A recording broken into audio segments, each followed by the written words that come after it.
The mihi animas trataratole, give me souls, take away the rest. Father John po, STB. We are now celebrating Pentecost Sunday, the birth of the church. Because at this celebration, this is the moment wherein the church, the people of God, the believers of Jesus started to spread the good news, to fulfill the mission entrusted to us by God through Jesus Christ. No, in this celebration, we are being confirmed, confirmed that the presence of the Holy Spirit is with us. Naalala po natin nung tayo'y kinumpilan, sinasabi dito na natanggap natin ang Espiritu Santo at napapansin po natin tinatapik tayo ng obispo sa ating mga pisngi. An external sign telling to us, wake up and do something now with the faith that you have received when you were baptized. Now, this is the moment wherein we are going to do our duties and responsibilities in proclaiming the good news that we have received from God. That we're going to share the faith that we have received when we were baptized. Ito po yung pagiging Kristiyano. The faith that we have received is meant to be shared to our brothers and sisters. Sapagkat kapag ginagawa po natin to, we are fulfilling now the mission that Jesus has entrusted to us. Pero ang ganda po na sinasabi dito that, yes, God commanded us to fulfill something and God has granted us graces, blessing, guidance, strength for us to fulfill this mission.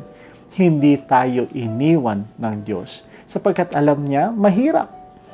That's why He sent to us His Holy Spirit, the one that will really inspire us and grant us all the graces and blessings that we need for us to be able to fulfill the mission that God has granted to us.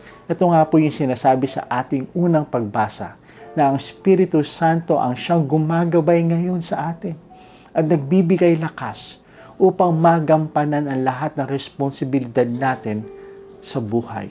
Especially being a Christian, God has granted us the Holy Spirit to guide us, for us to fulfill what Jesus commanded us to do. And that is to preach the good news to our brothers and sisters. At sa ating pangalawang pagbasa, ano naman po ang tinuturo dito? That kung ano ang ating mission. We are now partners of Jesus in fulfilling the will of God. At ano pa yung sinabi ng ating Panginoong kagustuhan ng Diyos? That is the forgiveness of sin. Because through the forgiveness of our sins, there will be communion sa Diyos at sa tao. At ito po naman yung sinasabi sa ating Ebanghelyo, taken from the Gospel of John, chapter 20, verse 19 to 23. Ang unang-unang binanggit po ng ating Panginoon dito, peace. Peace be with you. Kung paano ako pinadala ng Diyos, Ama, ganun ko din kayo pinapadala sa buong mundo. Jesus was sent to us by God to bring communion once again, to bring forgiveness. And I think that is what the Lord is telling to us as a church, as a believers, as a follower of Him. We are being called to follow His example. We are now being sent to bring forgiveness to our brothers and sisters. Because by forgiving one another and understanding one another, loving one another, as Jesus loved and forgive and understand each and every one of us, there will be peace. And if there is peace, there will be communion. And that is the mission of Jesus, being entrusted to us, to bring communion to one another. Kung kaya nga po ang ganda po na sinabi, one body but different parts. Each and every one of us is part of the body of Christ. And each and every one of us have duties and responsibility to fulfill, to bring the dream of God dito sa mundong ito. And that is to have peace.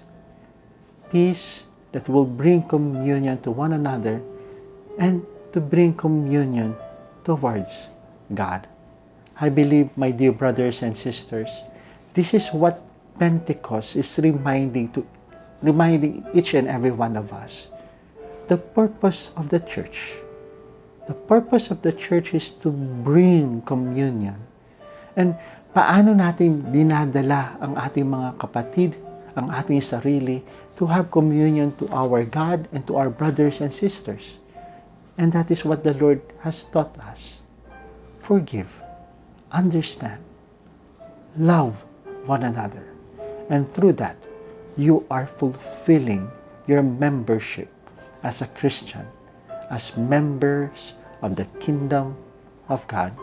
So my dear friends, as we celebrate this Pentecost Sunday, believe that we have received, you have received the graces that you need, that we need in fulfilling the mission that Jesus has entrusted to each and every one of us.